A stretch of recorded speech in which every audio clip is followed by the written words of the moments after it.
আগামীকাল থেকে প্রত্যেকটা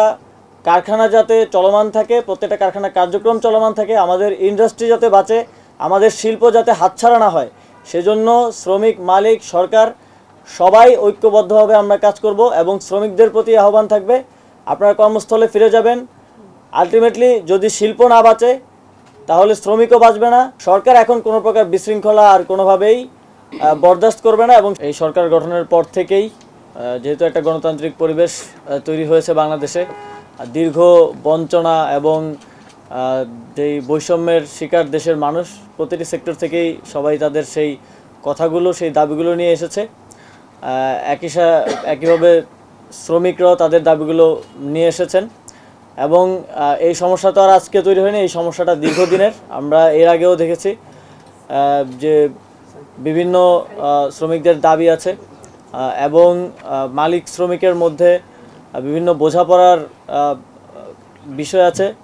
এবং বিগত সরকারের আমলে শ্রমিকদের সকল দাবিকে দেখা গেছে বিভিন্নভাবে দমিয়ে রাখা হয়েছে। তাদের বিভিন্ন আন্দোলনে 2023 সালে আমরা দেখেছি হামলা করা হয়েছে। এই সরকার দায়িত্ব নেওয়ার পর প্রথম থেকে আমরা বলেছি যে ওয়ালটন টেলিভিশন মাত্র 25,490 টাকায় পাচ্ছেন গুগল টিভি। বিগত সময়ের এই সবগুলো অন্যায়, অবিচার, এই সব কিছুকে অ্যাড্রেস করা হবে এবং যত ন্যায্য দাবি আছে সেগুলো পূরণ করার জন্য প্রথম দিন থেকে আমরা কাজ করে যাচ্ছি এবং সকল পক্ষের সাথে বারবার আলোচনা হচ্ছে এবং মালিক পক্ষ, শ্রমিক পক্ষ এবং সরকারের পক্ষ থেকে গত দীর্ঘ প্রায় 1 মাস ধরেই আলোচনা চলছে এবং তার ভিত্তিতে যেই কি দাবি আছে 18টা আমরা আইডেন্টিফাই করেছি। সেই 18টা দাবির বিষয়ে মালিক পক্ষ, শ্রমিক পক্ষের আলোচনার ভিত্তিতে একটা সমাধানে পৌঁছানো গিয়েছে, সেটা আমাদের সচিব সাহেব বলেছেন। আমরা বিশ্বাস করি যে এই দাবিগুলোর সমাধানের দিকে আমরা আগাবো। যেগুলো শর্ট টার্ম সলিউশন সম্ভব সেগুলো সলিউশন ইমিডিয়েটলি করে দেওয়া হয়েছে আজকে, এবং যেগুলো আসলে ত্রিপক্ষীয় বৈঠকের মাধ্যমে সমাধান হবে সেগুলোর বিষয়ে শ্রমিক নেতৃবৃন্দের সাথে আমাদের আলোচনা চলমান থাকবে। শ্রমিক নেতৃবৃন্দ এই আহ্বান জানিয়েছেন এবং আমরাও সরকারের পক্ষ থেকে এই আহ্বান জানাতে চাই যে আপনাদের ন্যায্য দাবিগুলো মেনে নেওয়া হয়েছে এবং যেই দাবিগুলো সময় সাপেক্ষে আলোচনার ভিত্তিতে আপনাদের শ্রমিক নেতৃবৃন্দের সাথে মেনে নেওয়া যায় সেগুলো আমরা মেনে নেব খুব দ্রুতই। আপনাদের প্রতি আহ্বান থাকবে দেশের শিল্পকে বাঁচানোর জন্য, দেশের সার্বিক আইনশৃঙ্খলা পরিস্থিতির উন্নয়নের জন্য এবং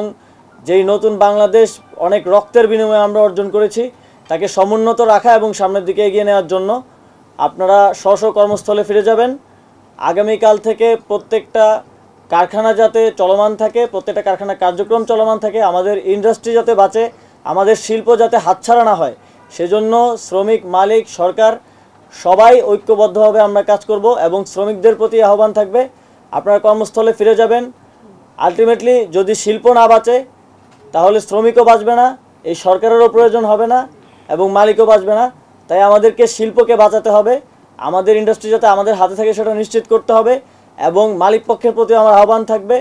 যে শ্রমিকের যেই বেতন, যে জায়গায় বকেয়া বেতন আছে খুব দ্রুত পরিশোধ করার জন্য আপনারা ব্যবস্থা নেবেন এবং আগামীকাল থেকে এই দাবিগুলো মেনে নেওয়ার প্রেক্ষিতে যদি কোনো পক্ষ কোনো প্রকার বিশৃঙ্খলা করার চেষ্টা করে, সেটা যদি কোনো মালিক পক্ষ বেতন দেওয়ার ক্ষেত্রে অনাগ্রহ প্রকাশ করে এবং সদিচ্ছার অভাব থাকে এবং শ্রমিক পক্ষের দিক থেকেও যদি বিশৃঙ্খলা করার চেষ্টা করা হয় তাহলে সেটার বিরুদ্ধে আইনানুগ ব্যবস্থা নেওয়া হবে এবং সরকার যেহেতু সবগুলো দাবির বিষয়ে আলোচনা হয়েছে এবং একটা সমাধানে আমরা পৌঁছাতে পেরেছি, সরকার এখন কোনো প্রকার বিশৃঙ্খলা আর কোনোভাবেই বরদাস্ত করবে না এবং সেটার ব্যাপারে কঠোরভাবে ব্যবস্থা নেওয়া হবে।